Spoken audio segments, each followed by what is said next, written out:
Nasa linya na natin, Batangas Representative Jervil Luistro, miyembro ho ng prosecution panel. Congresswoman, magandang umaga, si Joel Suweng po ito. Good morning, ma'am.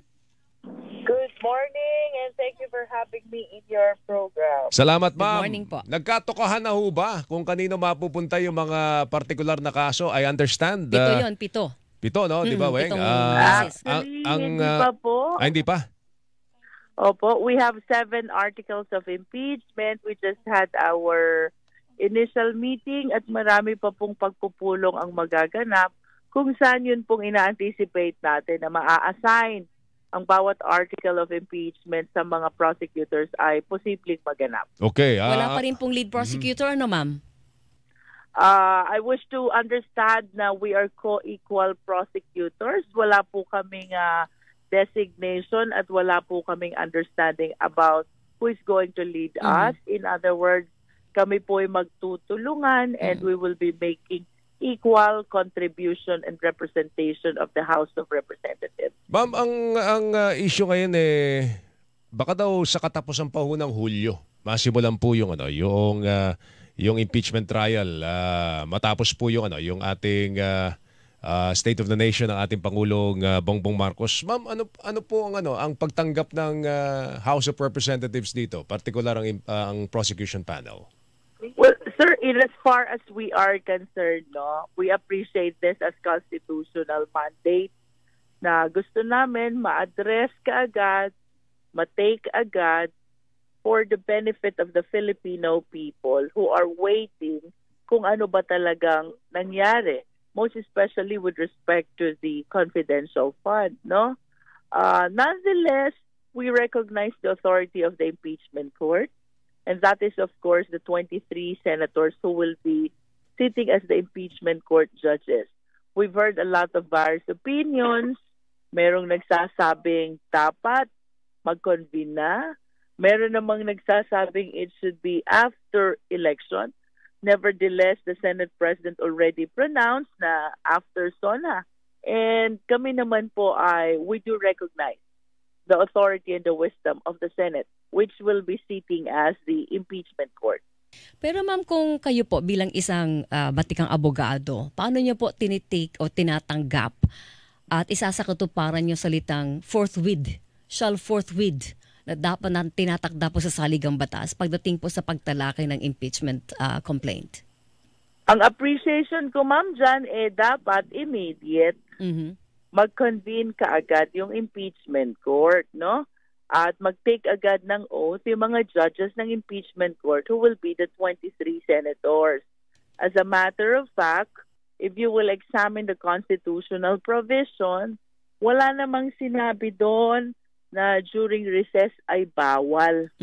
And on the contrary, ang nakita niyong terminology ay forthwith. Forthwith, which means na dapat mag-proceed to convening the impeachment court. And itong ating mga senators to taking of their oath as impeachment court judges. But at the end of the day, gusto ko lang ulit i-manifest, we do recognize the authority and the wisdom of the Senate. May pangamba po ba ang prosecution panel at ang House leadership na pwede kang ma-technical kung sakaling patawirin ng 20th Congress yung impeachment na na-initiate sa 19th Congress? Meron ba kayo nakikitang constitutional issue po doon, ma'am? Opo. There are opinions like that, but I believe otherwise, no? I believe otherwise. Kasi ang appreciation natin about the impeachment court is just like any other court. And if we will be making an illustration, kung sakali ang isang huwes ng isang court ay mag-retire, we do not go back to zero. We just continue where the retiring judge is ending, no? Which means na ang proceedings ng impeachment court hindi dapat maapektuhan ng personality of the judges sitting as such. Ang dapat, tuloy-tuloy ito, notwithstanding that there was change already in the composition, to be specific, from 19th to 20th Congress. Matanong ko lang, ma'am, sorry, Weng. Go ahead. Matanong ko lang po, bakit po ba tumagal ng 2 buwan bago po naipasa po sa Senado? Kasi yun ang contention po nila eh. Oo. Dinribble daw po ninyo doon po sa House of Representatives, inupuan, tapos ang Senado ang mamadaliin dahil at the last minute ninyo pinasa po yung articles of impeachment. I beg to disagree, no? In as far as I am concerned and the Blue Ribbon is concerned, no? Ay may ginawa po tayong pag-aaral, pag-evaluate doon sa 3 impeachment complaints. And we have to consider as well that we are 306 members of the House belonging to different parties. We are a collegial body. We do not act individually.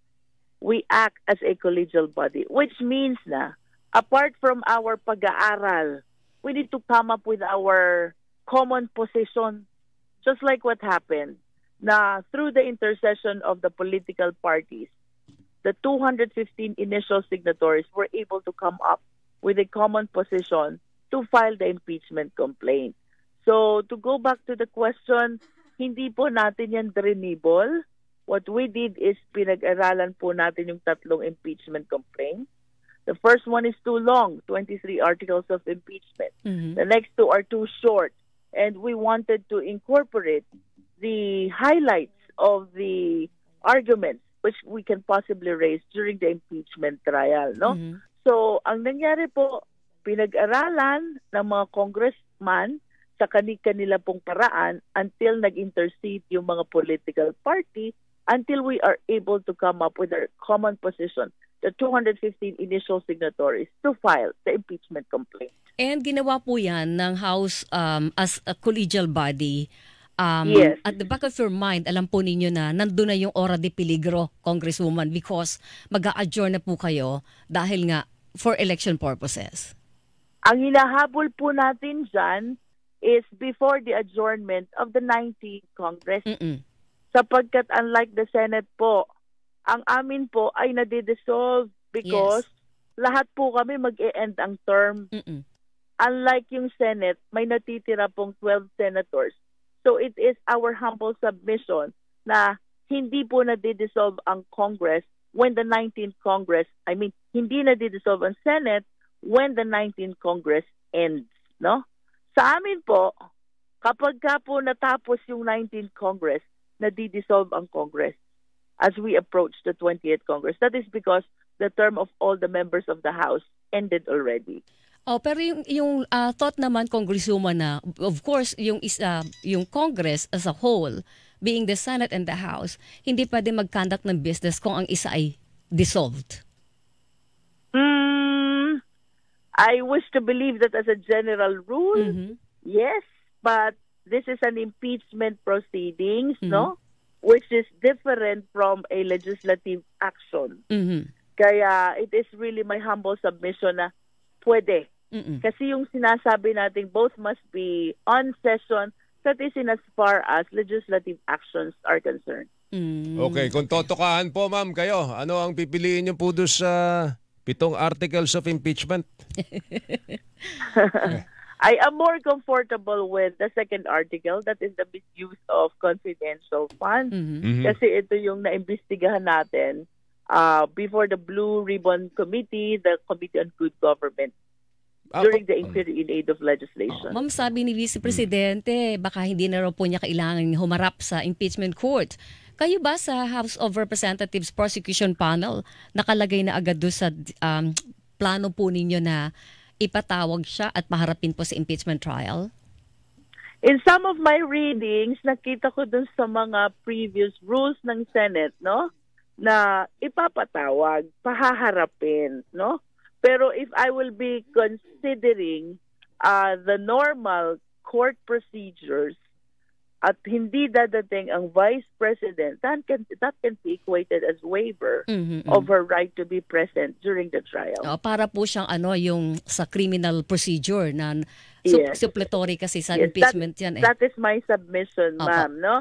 Pero ultimately, since ang nasa court, mag-i-issue ng writ, ipapatawag, mag-i-issue ng subpoena, compulsory process, no?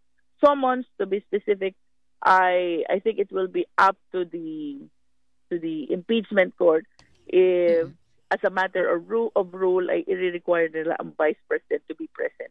Okay. Ma'am, doon po sa mga nag-initiate nitong impeachment complaint, 215 congressmen. May mga tumatakbo dyan, baka mayroon na magtatapos ang termino. Kung halimbawa po marami sa kanila ang hindi mahalal o mapunta sa ibang posisyon, will that matter considering na sila yung signatory doon sa impeachment complaint? I don't think it will matter kasi kamukha ng nasabi ko kanina, it is equivalent to a normal court proceedings na once you initiate it, once it is processed, ang kailangan lang ma-continue ng magsasucceed dito sa mga original 215 na members of the House of Representatives. Well, that is with the hope and prayer na sana manalo lahat, yung 250. No? Paano po kung may hindi pala rin doon sa prosecution team na bumubuo ngayon? What will happen doon sa composition ng kasalukuyang prosecution panel? It is my humble submission na kung yung mga prosecutors ay hindi lahat mananalo this coming election, what the House shall do will be to elect the replacement of those who will not make it this coming election. Ayun. Okay. Alright, Ma'am, pagka may bago, tawagan ka namin ulit. In the meantime, salamat po sa oras po ninyo. Ma'am, Yes thank you. Good Maraming luck po. salamat po at Thank you. magandang umaga po sa lahat ng followers and listeners, most especially to my kababayan in Batangas 2nd District. Good morning, ma'am. Salamat po. Congresswoman Jerville Luistro, mga kapuso, member po ng House Prosecution Panel. Walang ano. Hinihilingan, walang